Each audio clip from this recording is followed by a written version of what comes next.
Romance of the Three Kingdoms. Live 2nd century China.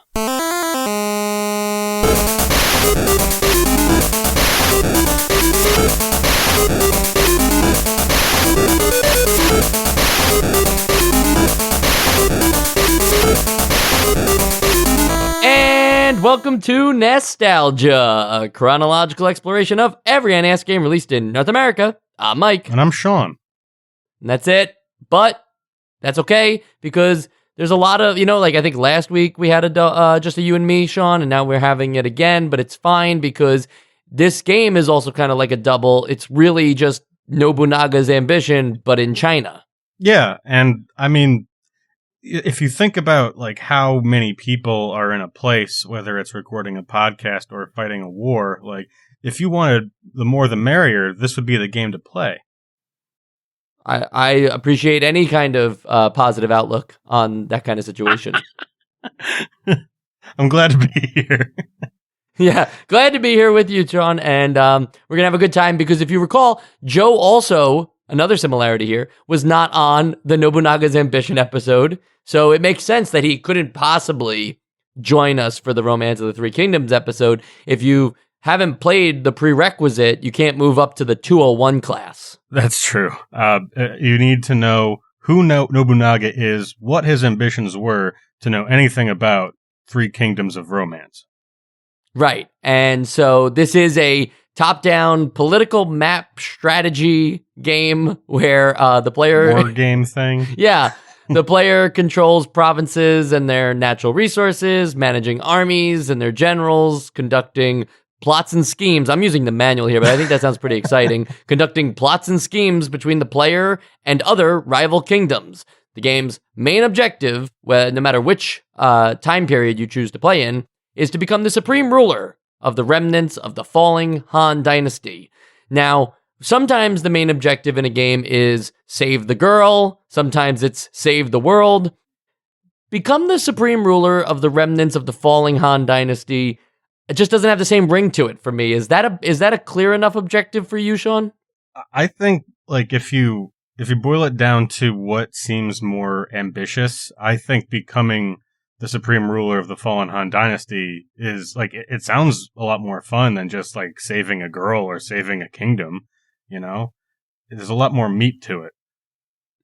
Right. Okay, so you're saying like that kind of hook, right? That like basically you have this tiny piece of land that you start with, but your end goal is to control it all. Like that is an exciting hook for gameplay. Well, you rephrased it. The original phrasing was what I was saying, like, count me in. That still sounds fun, what you just said, but it's, when you boil it down that way, it sounds a little less spicy.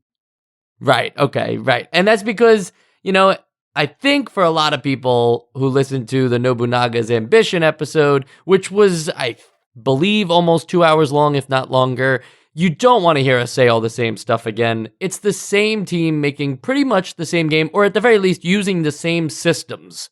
So instead of covering all the various intricacies of how to play a game like this, I'd rather refer listeners back to the Nobunaga Ambition episode if they haven't listened to it. And instead, I think for this episode, we should focus on the elements that we feel were either improved over Nobunaga or unique to Romance of the Three Kingdoms. What do you say, Sean?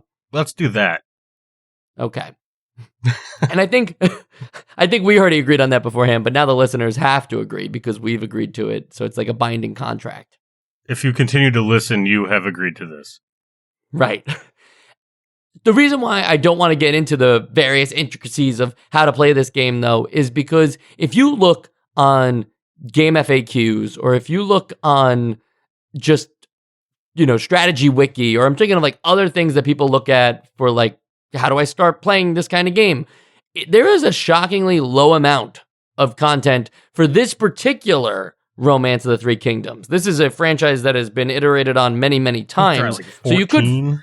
So you could find a version of the game and like try to figure out like, it doesn't have all these systems, but this is what the game kind of works like. But I was shocked to find little information about how to actually play this game outside of the manual, which tries its best, but cannot accurately, it would require a textbook. it took me to finally get to a YouTube video that I will absolutely link in the show notes here called A Beginner's Lesson in Romance of the Three Kingdoms. Sean, did you check this video out? Another man of taste, I see. Yes. I had to because there's just not when I was reading the manual, it seemed to have been referencing a sub-manual, and I don't know if that's just like in reference to the last 20 pages of the regular manual, or if there's another booklet that comes with this thing that I couldn't find a PDF for, but it gives you a good broad strokes. Like, it gives you the lore, which is actual, like, real fake lore, because this is based off of a historical book, which says that it's based off of historical fact. So, like, it gives you a lot of the flavor, but and it does give you overviews of each of the systems, but it doesn't really give you too much detail, like the number crunching and how things affect other things. It's a lot more top down. Figure out whatever you need to do from there. I don't know if you found this sub manual.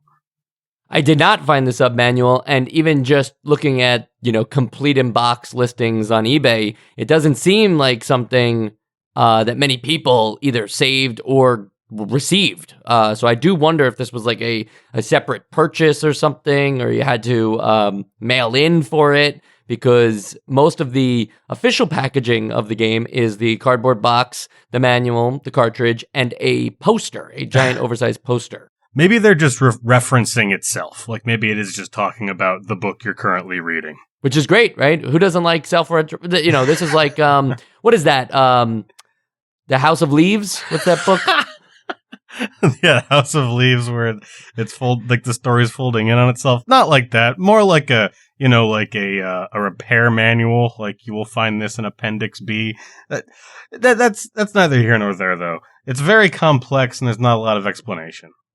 Right. So we went to the YouTube video, which we never discussed before this moment, but this YouTube video is 1 hour and 2 minutes long, and it's shocking to me that it's really just like, it's not prepared or anything, it's not a speech, it's not edited, it's just a guy playing the game on official hardware, explaining what he thinks is a great strategy. Obviously not the only strategy, there's probably a million ways to play this game, but what he thinks is the best strategy for playing Romance of the Three Kingdoms. And for me, as somebody who's just trying to understand the general concepts and systems and like what I should be striving for in this kind of game, this was the guide. Like, this was the book. This was the good book that helped me understand Romance of the Three Kingdoms at least a little bit, so that I felt confident enough to talk about it for the show. Yeah, there were, like, just him kind of going through it and looking at, like, loyalty numbers and how much rice to bring to a battle. Like, all that stuff was necessary for me, like, as a baseline, because, like, the first time that I decided to go to war, which we'll get into in more detail later, I'm sure, but the game just asks you, like, oh, how much gold do you want to bring? And I'm like, I don't know, this much gold? Like, okay, how much rice do you want to bring? And I'm like, I don't know where my baseline is, so I'm just going to say half my rice. And I don't know why it's sort of like starting you off that way, and what that system is actually doing without actually preparing you for it. Yeah, there's a lot of ambiguity there just in those questions, to your point of, do I have a lot of rice? Like, is half my rice a large amount of rice in this game? Or do I actually have like a very weak amount of rice and half won't even feed my army for a day? You can also choose to just play with 0 human players, sort of a tutorial mode, and just watch the computers play against each other. You can, set it for 8 computers to just play amongst each other and watch 8 computers try 8 different strategies. I'm just not sure if I would actually be able to. I just see the numbers move around and stuff like that. Yeah. Again, like, who knows if they even have an actual strategy versus just choosing arbitrary actions per dictation of their turn. That's actually one difference between this game and Nobunaga's Ambition, where, like, there's, like, the difficulty. I correct me if I'm wrong, but there isn't like a warlike / rational like setting where either the computer has perfect information and won't attack you unless it knows it can win, or this like warlike, which like is actually kind of easier because it's going to make dumb decisions and just attack you whenever. I think there that's isn't fair. that. Instead, it's a like skill level, right? Like you set like what's the how intelligent do you want the computers to be? And if you're me, you're just saying the baseline 1. You're like, please be as dumb as possible. Help me help myself. Now, that's a great point though, Sean, about the whole like warlike versus rational thing, because I feel like the biggest change in Romance of the Three Kingdoms versus Nobunaga's Ambition is that this is a war game. This is about, like, more so than Nobunaga was, this is about managing your generals, recruiting the best generals from other states, killing the weak leaders first. This way you acquire their land and get the taxes in June from it and everything, and then increasing your troops once you've built up respectable generals. This isn't a diplomacy game where you're trying to like, win the hearts of the people in your state and like keep loyalty like incredibly high. You can choose to do some of those things. I think you actually can't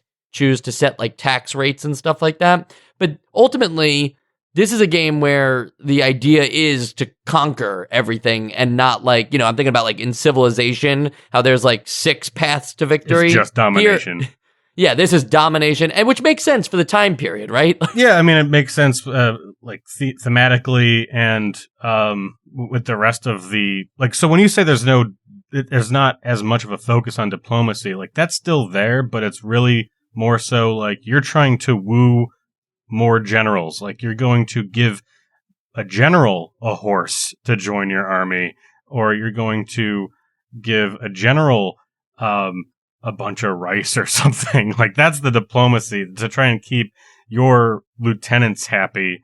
And I think that key difference there adds a little bit more depth rather than just like, oh, okay, here's a little plot of land. You can choose to like let the computer take care of this, like in Nobunaga's, like with a vassal, but there isn't as much personality there. Yeah, and I didn't understand at first how much power is put into these generals more than anything, and their stats too. So it's not like just don't recruit any random general, or don't think about like which leader you want to be based on like the fun of their name or something. Like you have to think about these choices based on the numbers, because ultimately like the generals in this game are the determining factor. And yes, you can wind up stealing from other states and stuff like that, so it's fine. But the generals and the war part of it, the turn-based combat, is ultimately the key to success here. Absolutely. I think my main gripe with, maybe all of these Koei strategy games, we're seeing it with Nobunaga now with Romance, is that there's a lot of information required, and that's fine, right? This is a menu system game, but it's very hard to check in on all of that data in one particular place, but also for all of the various neighbors. There needs to be a version of this game where you can scale down the size dramatically to just have like, 4 leaders or something like that, and not have to like worry about 50 plus states to check on. Yeah, the thing that I kept thinking about when I was playing this game, and also Nobunaga's Ambition, is like just how spoiled I am in the current area in terms of like what a grand strategy game looks like, because all the information in a more modern game is just at your fingertips. Like you just hover over a name, there's going to be a tooltip with like anything that you need, or just the at a glance stuff, and if you need more detail, you click or you select or whatever. And on any like stat, there's going to be like a little breakdown of like how this is affecting any other value. Whereas in this game, it's just so cumbersome. It just in these games in this era, it's just so cumbersome. Like if you need to know what province you want, you have to go to the map, see that get drawn, because it takes a lot of processing power to draw this map. Wait for that to happen. Hunt down the number of the province that you want, because I need to conquer province 30, and then like go into another menu and like put an inquiry in to see what generals are there or who owns it. And then you go into the declare war, and then you select province 30, and then you go to the battle and select your generals and how many men there are going to be there and how much rice to bring, all that stuff. Like, it's just any decision, any large scope decision gets bogged down from all these like smaller scale decisions that, like, when you're doing them, you might get distracted as to what your grand strategy was, if you know what I'm saying. 100%, because that's my argument, really, is that, like, there's no real better way to make the check-in of information easier, right? Like, we just have to deal with the fact that you're not going to be able to hover over with a mouse the particular state that you want to check in on and just have all that information ready for you. You are going to have to navigate inside these menus to find that. The bigger issue there is that then you have to deal with, how do I understand the various ways that all these other leaders are playing the game? Some are building giant armies, some are focusing on development and growth of their particular state to avoid like flooding and stuff like that. It's probably intended, because really, like, how well could you have checked in on your fellow armies back then in those days anyway? But it's not easy to like keep referring to this and have a grander strategy. Like, you really are just checking in at that particular turn and saying, based on the information I have for this turn, what should I do right now? You're not thinking about like, well, that guy just increased his army by like 2,000 from the previous turn. It's like, it's just not happening. You're not remembering that much information, and the game refuses to remember it for you. Yeah, usually there'll be some at a glance just to check in on like where you stand. Like, am I getting outclassed in this one area? Like, I'm being very general because this genre is very wide in scope. But like you usually know when you're falling behind, and in this one you only see a map, and sometimes you'll watch one ruler expand into another area, and you're like, okay, in terms of like landmass, I have got perfect information here. But if you need anything more detailed, you better start digging, and it's going to be you're actually got to do your due diligence on every decision you make. Right. And so this makes the game, like, pace of play wise, it makes it really hard to keep a flow state, because this is the game that you probably are saving or using save states, depending. The game actually has a built-in save system where you can save and not quit the game. You can just save and move on with your turn. I appreciate that a lot, because this is a game where you have to do that. You have to just save, and then, like, if you were going to give your general some rice and he doesn't appreciate it, that's now a wasted turn. It's like, you can't afford that, especially in the early game. So you have to now try it again, because otherwise the option is accept the failure, see if that failure really hurts you down the line, and then have to restart from the beginning. So pace of play is really thrown off in a game like this, where you can't just accept the results of a given turn. You need to make sure that the turns are going your way, at least not 100% of the time, but most of the time. Yeah, and you're sort of touching on it there, because the other negative from this design philosophy is not just the pace of play and getting into a flow state, but also your goal is now just optimization.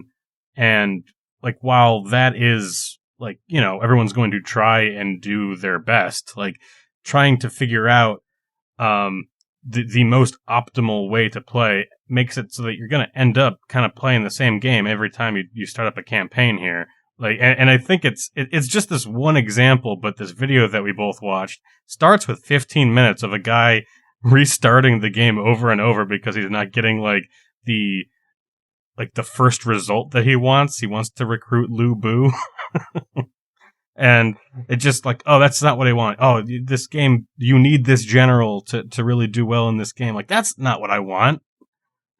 Right, that sucks, because in my opinion, the exciting appeal of this kind of game, any game that offers this kind of grand premise, is the stories that could play out, because they give you a particular historical time period, complete with the actual leaders and generals of that time.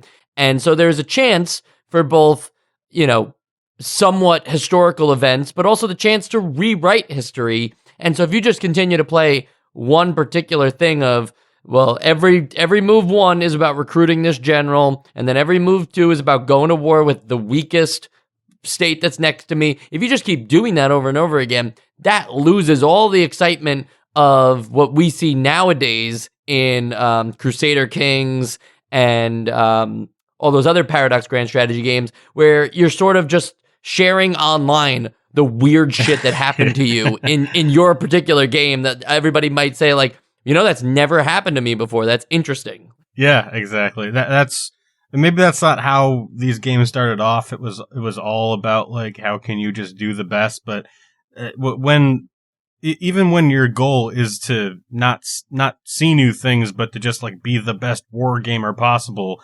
that sort of prescriptive, like, first few turns, like, it just seems antithetical to, like, just enjoying the game. This is a computer game trapped on a console with 2 buttons and a D-pad. It really doesn't want to be here. And I'd be curious to know how many of our listeners, like, played it back in '89 as a, you don't have to be a kid, but just, like, as a first experience into this kind of world. I think even back then it would have been almost unapproachable, just because of the amount of limits that the console puts on you versus the computer, where, like, you just have more. I could just even think about how you could use the number pad on the computer to your advantage in a game like this that you can't do on an NES. Yeah, and I think that it's good that not the bulk of the game, because the bulk of the game is menus, but when you get, like, the breath of fresh air of going into this tactical combat, it's at least a bit more conducive to a controller environment, where there's actually a visual representation of things that you're trying to do on the screen. And combat-wise, they made some improvements over Nobunaga's Ambition here in terms of what you can do with your troops and placement and how the map works. I noticed just the simultaneous attack with adjacent troops was not something that was possible in Nobunaga, but here you can strategically think about where you want to place your troops, because you might have 4 generals with small numbers of total army, but the guy that you're trying to take down, the emperor of the other place, he has, like, a significant amount, but he's just 1 unit, and you could kind of surround him and use these simultaneous attacks. That's the kind of thing that I think this game needs, because if it doesn't offer you, like, actual ground tactical strategic thinking in the sense of, like, how these generals that you're supposedly commanding, how they would actually think, you might as well not even do turn-based combat and just keep that to a weird form of menuing as well, where you're just, like, giving orders that are, that either work or don't work based on, your stat rolls at the beginning of the game. And that's just what it boils down to. So to have things like simultaneous attack, or even just, like, quality of life improvements, like seeing the directional arrow to where you're going to move your just selecting a direction that says just the text. Yeah. Right. So I think, like, yeah, go ahead. Any other thoughts you have on the combat improvements? I thought that this was the section that it's still very long. The fights are way longer than they need to be. They probably could have just damage scaled the amount of units that go on both sides faster. But otherwise, I think this is the biggest noticeable improvement for me. Yeah, the other thing that I liked about it is that there's a bit more layers to it. Like, in addition to kind of being able to flank and it's not just here, then this attacks, then this attacks, and this attacks. Like, there's also this new mechanic of, like, that you can set tiles on fire, and the computer can set tiles on fire. So you've also got this area of denial tool that you can use defensively or offensively, because there's wind in this game, and depending on where the wind is blowing, you can start like a chain reaction, or like get yourself caught in the fire when you didn't mean to. That just adds a little bit more nuance to what otherwise would have just been like a number cruncher with some nice little pixels on it. I appreciated that. The wind thing that you just mentioned, for me, it should be just like the most crazy convoluted, like, great, now I got to worry about the wind direction too. But it's exciting. It's magical in a way that like these factors in the system, or in the calculations of the system, that we're not even considering at first until you learn about them deeper in the game. There's so much that the game could offer you that I'm not sure I fully understand even everything that I can do. I described this as a game that was mostly about, recruiting generals and making them richer, and, have an abundance of rice, so this way their troops like them and they perform better. But for all I know, having a really gigantic army is not the win-all solution, and that there could be a trapping there, that like if your army is so large, there could be a way that the computer could use that to their advantage with systems I just don't know about. That's exciting. Oh yeah, I mean, I definitely am not any good at this game. I lost early and I lost often, and I just didn't have enough time to really like soak everything in. Because I mean, not even just that I didn't have enough time, but like this is a game where you really can't play it for 3 hours at a time, just because of, again, going back to that flow state that you really just can't get into, at least nowadays. Where if this were a game that I wanted to dedicate more time to, I probably would have a much clearer understanding of a lot of these systems. Right. And I don't know if I'll ever be good at this level of grand strategy, the NES grand strategy Koei games. This is not something that I want to necessarily master. It's something more that you tinker around with and just see where you wind up.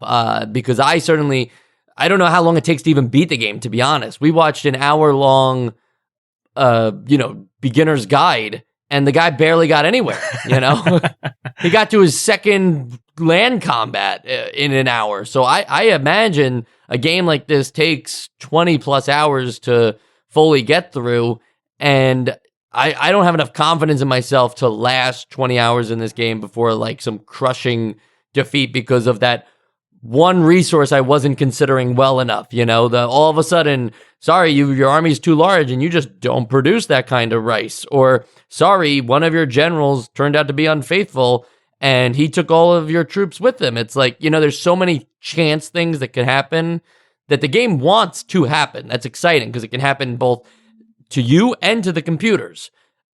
It's just not it takes so long to see all this fully play out that I'm just not gonna see it happen. I agree. That's pretty much where I was coming from. And there are four modes of just really like the time period that you can choose to play from. And they're just like different, they're like every 50 or 100 years apart, essentially. And some of the generals like remain, but other ones, because of historical accuracy, are now dead. They're no longer, they're either their empires have fallen or something else has happened or someone has succeeded them. But for the most part, having only just touched the very first and very last states, so the two furthest time periods apart, other than like who's in control of what, the game doesn't really change. So they're only, each of the 5 scenarios is only like 7 or 8 years apart, but it ends up being like 50 years between the first and the last one. And the only real difference is map arrangement and leaders. And they're going by historically what the state of the crisis was at that time. But like just because like as the game goes on, like they're kind of like weeding out like the first game, the first scenario, it's sort of a free for all. There's a lot of open area where it's just not claimed, so you can like if you choose to sort of do a land grab, you can create like a powerful base, or at least a wide base of land. Whereas in the later scenarios, everything's a bit more consolidated, and you aren't able to just sort of like, all right, I can grab that province and then this province. Like, you're always going to be fighting and sort of rubbing up against somebody else, and you have to be a bit more thoughtful earlier in the game. Because I think, like, if you start in the first scenario, you're eventually going to get to the point where, like, mechanics-wise, you're pretty much going to be playing what happens in the fifth scenario. It's just you're starting earlier or later, and sort of skipping the more like 4X exploration-y part, not exploration, but like expansion part, in the earlier scenarios. And I should mention that there is a slight win state difference. They do have in the manual conditions for victory that the later scenarios require you to conquer more than 40 states. Yes. Whereas I believe in the beginning it's only 30 with one specific capital city that you must acquire. And and you're also going to be starting with more states / tiles in these later scenarios, because historically, you just had more. And we were dunking on the manual a little bit for being unclear, which I do think it is in terms of explaining the systems. Like, if there's ever a moment to really, especially if you don't going to have a tutorial or a help menu inside your game, the manual at this time period is where you would want to explain all these things. But for setting up, the scenarios or explaining like who the leaders are, it's two very in-depth sections of the manual to learn just kind of the time period, but also like why the states are set up the way they are, like what kind of scenario might be going down. And then there's even a whole like story section that explains kind of, I imagine from the books, the Romance of the Three Kingdoms, explaining what's going on there a little more romantically than the game might be able to. Yeah, it's the back flap for the 600-year-old books, I'm sure. Sort of just going over the cast of characters and why these little portraits that you play aren't just made up people and are historical figures in one way or another. And it actually helped, because I had never played a Romance of the Three Kingdoms game before, and I know nothing about this place and time in terms of history, so I kind of needed the Spark Notes. Yeah, and it helped me pick a character too, because otherwise I would have just picked randomly based off of maybe stats or something like that. But instead, I just kept hearing Cao be referred all over the place, and I'm like, all right, cool, he's my guy. And like, how he seems strong. He is, yeah. yeah. He seems like he's pretty dominating. So I guess I'll give him a shot. I guess maybe in hindsight now, seeing how other people play, I should have gone for like Liu Bei or something like that. But who knows? Who knows if it really matters? Because one thing that we didn't talk about, because it happens in Nobunaga's Ambition as well, but it's worth mentioning, is that the individual characters do have stats implied, but then you still have to roll for ranges. So you don't necessarily, just because Cao might have like an incredible power, it's not necessarily that you're going to have that stat. You have to roll for it, and you might roll lower than expected. But like so each character has a base stat, and that just means like, their range is going to be higher or lower depending on what character you select. But the fact that you can immediately re-roll, I think kind of like it kind of undercuts that whole idea. Like, if you're going to be able to just keep re-rolling until you get a perfect character, why don't just have set stats? I don't know. Yeah, that's a really good point, because that's something that anybody who wants to win at this kind of game is going to have to do anyway. And they just give you, like, do you want to re-roll? And it's not like you just reset because, it's really early in the game, I'll just reset. No, it just says, do you want to just get new stats now? Right. Which was something also in Nobunaga's Ambition that we ran into. Pretty much everything except for luck, matters in terms of, like having a really high number helping you. But at that point, just go for luck too. Like, might as well make that one high. Why settle? Exactly. And to go a little more on the characters too, one thing, that improved in this game that wasn't true in Nobunaga is that certain generals that you recruit, if they are like good enough or, one of the big time generals of the time, they can become advisors to you in the game, which is arguably what this game really needs, Like we were talking about, it needs like a help function next to every single command thing to just like give you a wall of text to explain what that particular command may or may not do. The general, as an advisor, could potentially be that guy for you because he will tell you that he either approves or disapproves of the move that you're making, with chance to change it too, to be like, oh, he doesn't like it, well then maybe I shouldn't do it. But the thing that I found really funny about this mechanic is more so, like, I thought it was going to be like Civilization, where like your war advisor is going to be like, we don't have enough troops, you got to build more troops, or my cultural advisor saying like, you should build a little obelisk in the center of town. It wasn't like that. It was like, I decided I was going to do something, and he's like, don't you have something better to do? Yes. And I'm like, why don't tell me what I should be doing?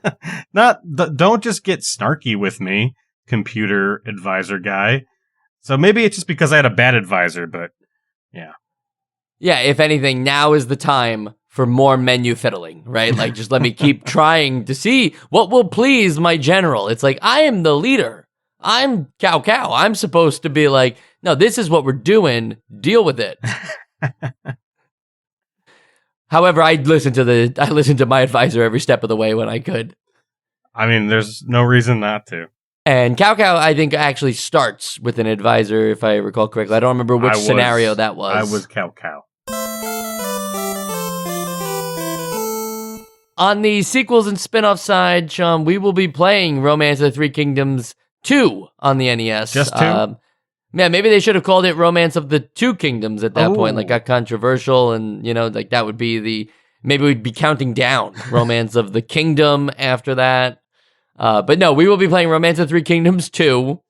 And rather than make, like, a improvements list or anything, without looking at it, because I haven't looked at it either, do you think that Romance of the Three Kingdoms 2, knowing everything we know about Koei based on Nobunaga and this, do you think it's going to be an overhaul of the actual strategy systems that they have set up? Or do you see this as more of a graphic fidelity release? I mean, I would hope that there's you know what? That's a good question, because I really think that since they've already released 2 games that look almost identical and play almost identical, but just speak to different time periods of different countries, I would hope that it's more than just a graphical fidelity thing, because that otherwise, if you're going to make Romance of the Three Kingdoms 2, it can't look and play identical to Romance of the Three Kingdoms, otherwise it would have zero reason to exist.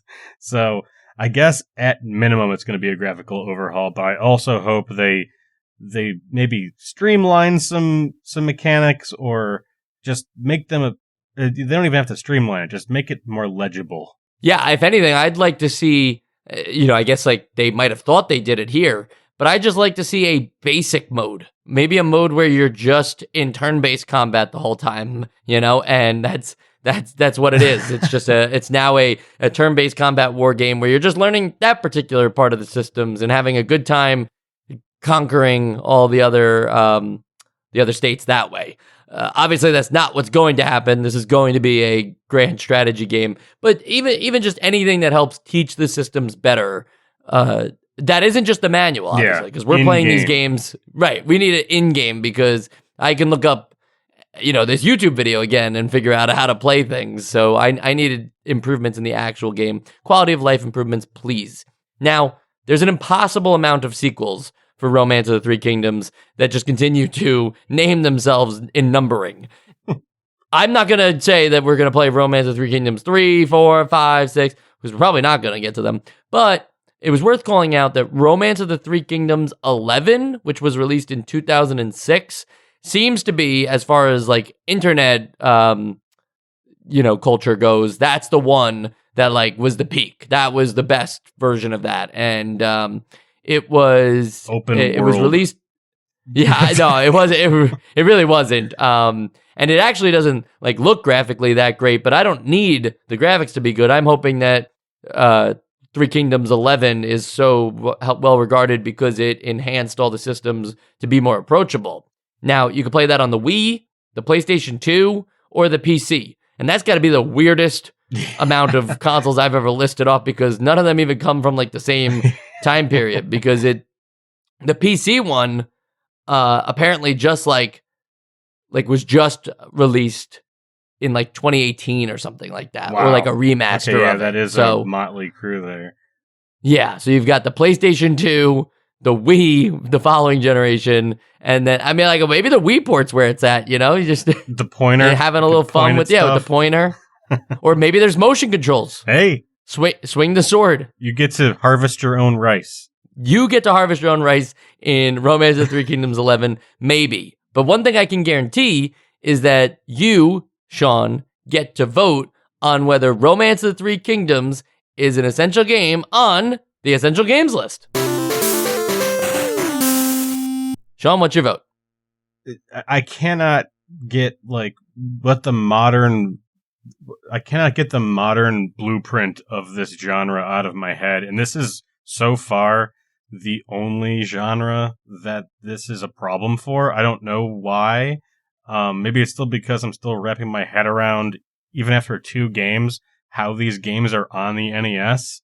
And it's still very impressive that they're able to get the systems to work on the hardware, and make it playable at all. But I cannot enjoy something to the extent that would need to go on the Essential Games list if I'm just thinking about I just want the new version.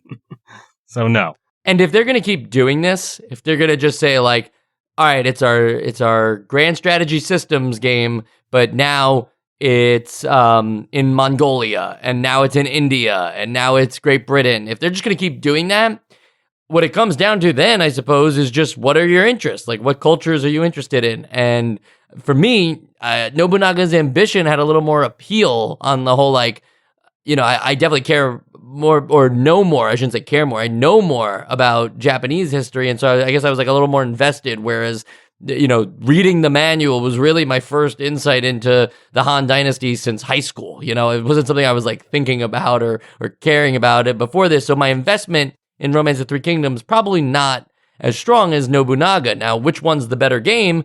Again, I really just think that comes down to what you want to play as, what role fulfillment you want here.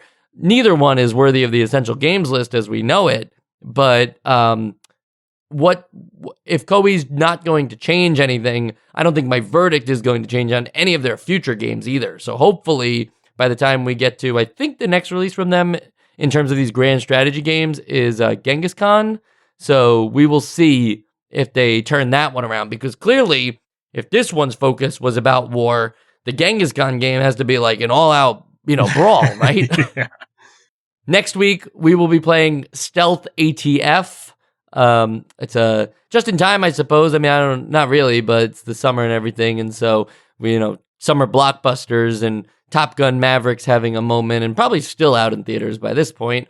But this game, there's a long way of saying it reminds me of Top Gun. And so if anybody ever played Top Gun on the NES, but didn't play Stealth ATF, it's worth checking out next week's episode, because you might have found an additional sequel to Top Gun, because there's also Top Gun 2 on the NES. There's so many cool fighter jets in culture right now. So hot right now. Yeah, fighter jets are really hot. And the oil they require is also very valuable.